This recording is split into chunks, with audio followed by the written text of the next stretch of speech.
All right, I just broke it loose. I have to make a video because it took me quite a bit of time to get here. Just a quick one. I forgot what this wrench is called. A plumber's wrench. Anyway, I have it set up like that. And then, obviously this was straight. It's going all the way down to the banjo bolt, 19 millimeter.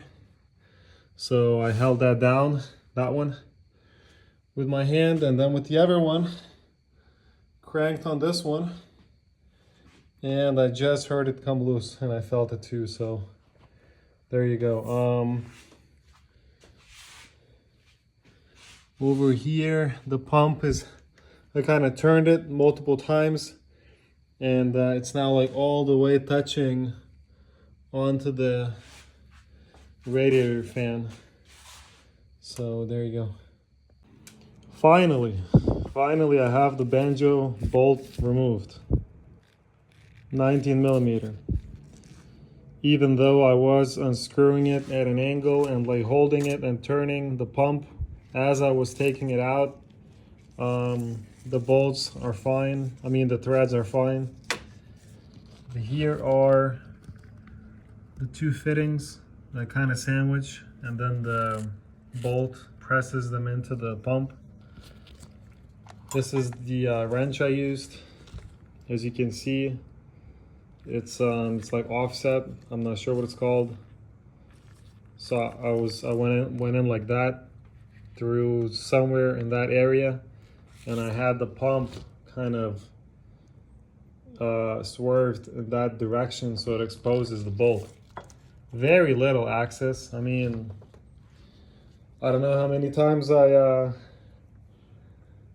cussed when I was doing this job, but probably a good idea to just take off the shroud and maybe the hose, I don't know, maybe even the radiator.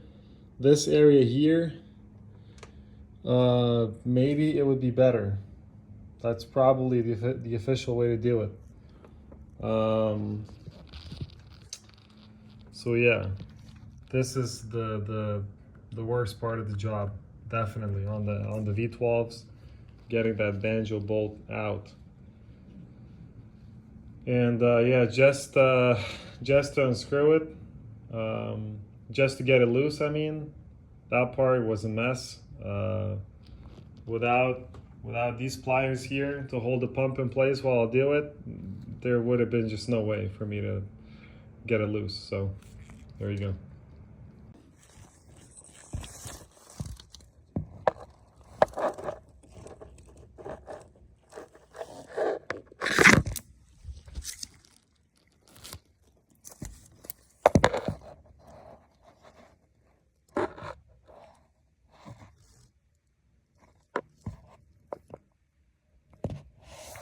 Okay, finally, I got the banjo bolt back on.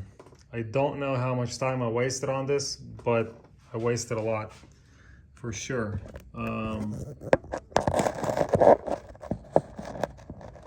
It is back on.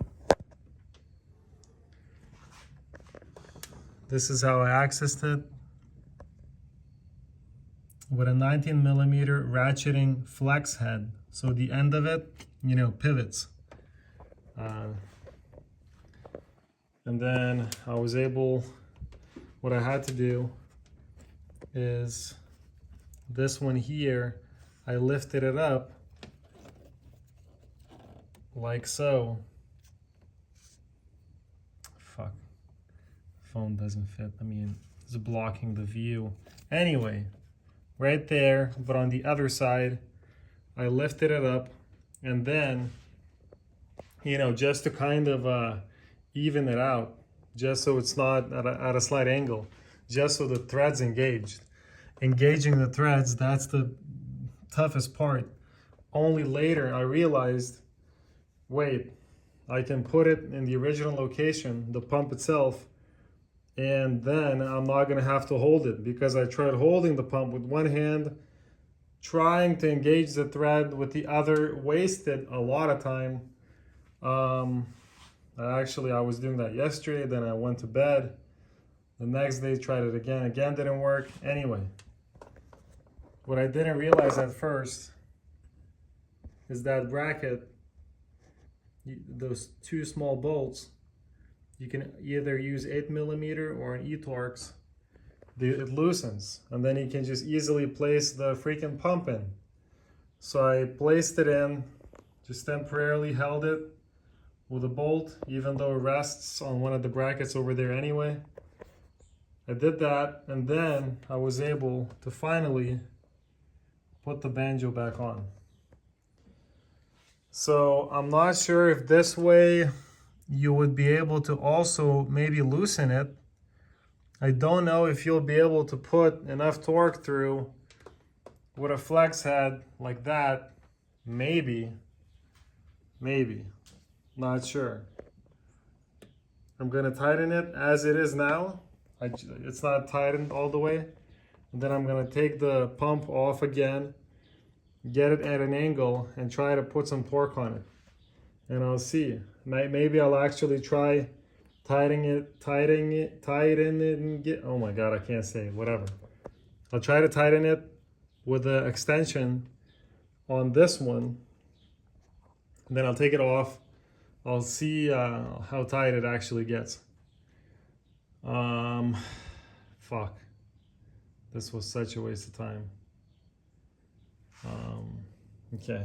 If you have any questions, just comment down below. I'll answer it. To put the belt back on, this is how I did it.